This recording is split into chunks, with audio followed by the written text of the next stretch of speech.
warahmatullahi wabarakatuh. Halo anak-anak, bertemu lagi dengan saya Eva Hermawati Asili SPD. Di video pembelajaran kali ini kita akan membahas materi kelas 4, tema 1 indahnya kebersamaan, subtema 2 kebersamaan dan keberagaman, muatan pelajaran IPA. Cara menghasilkan bunyi pada benda. Sumber bunyi adalah semua benda yang dapat menghasilkan bunyi. Bunyi dihasilkan oleh benda yang bergetar. Contoh sumber bunyi adalah alat musik. Contoh alat musik yang pertama yaitu biola. Senar biola yang digesek menghasilkan bunyi. Bunyi dihasilkan dari senar yang bergetar. Contoh yang kedua yaitu marakas. Marakas yang digoyangkan akan menghasilkan bunyi. Butiran dalam marakas saling bertumbukan sehingga menghasilkan bunyi. Contoh yang ketiga, gendang. Saat dipukul, kulit gendang akan bergetar dan menghasilkan bunyi. Pendengaran manusia.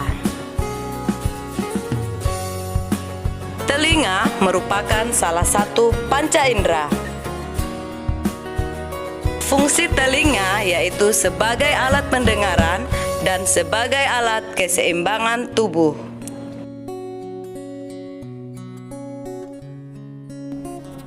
Telinga terbagi menjadi atas 3 bagian, yaitu telinga luar, telinga tengah, dan telinga dalam. Anak-anakku sekalian, mari kita simak penjelasan berikut ini. Telinga luar. Pertama, daun telinga. Tersusun dari tulang rawan, daun telinga berfungsi menangkap getaran bunyi. Kedua, lubang telinga. Terletak di pangkal daun telinga. Lubang telinga berfungsi sebagai tempat masuknya bunyi ke dalam telinga. Yang ketiga, liang telinga atau saluran pendengaran. Berfungsi meneruskan bunyi ke telinga tengah. Pada liang telinga terdapat rambut halus yang berfungsi menghalangi debu dan air yang masuk ke telinga. Telinga tengah. Yang pertama yaitu gendang telinga atau membran timpani, berupa selaput tipis yang peka terhadap bunyi. Gendang telinga akan bergetar saat menerima gelombang bunyi. Gendang telinga berfungsi menerima getaran bunyi dari daun telinga dan meneruskannya ke tulang-tulang pendengaran. Yang kedua, tulang pendengaran. Tulang pendengaran terdiri dari tulang martil, tulang landasan, dan tulang sanggurdi. Tulang pendengaran berfungsi meneruskan getaran bunyi ke koklea. Telinga dalam. Terdiri dari yang pertama, saluran setengah lingkaran, berfungsi membantu mempertahankan keseimbangan tubuh. Kedua, saluran eustachius berfungsi menghubungkan ruang telinga dan faring. Faring adalah bagian yang menghubungkan mulut dengan kerongkongan. Yang ketiga, koklea, berfungsi menerima dan meneruskan getaran bunyi ke saraf pendengaran. Yang keempat, saraf pendengaran, berfungsi meneruskan bunyi ke otak. Perhatikan bagian-bagian telinga berikut.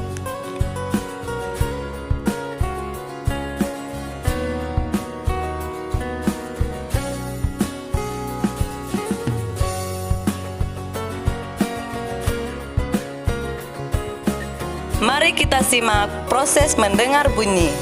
Getaran dari sumber bunyi, kemudian gelombang bunyi ditangkap oleh daun telinga. Selanjutnya, gelombang bunyi merambat di liang telinga. Lalu, bunyi menggetarkan gendang telinga sehingga getaran liang telinga menggetarkan tulang-tulang pendengaran. Selanjutnya, koklea menangkap getaran dari tulang-tulang pendengaran dan mengirimnya ke saraf pendengaran. Selanjutnya, saraf pendengaran mengirimkan rangsangan bunyi ke otak. Otak menerjemahkan bunyi yang didengar.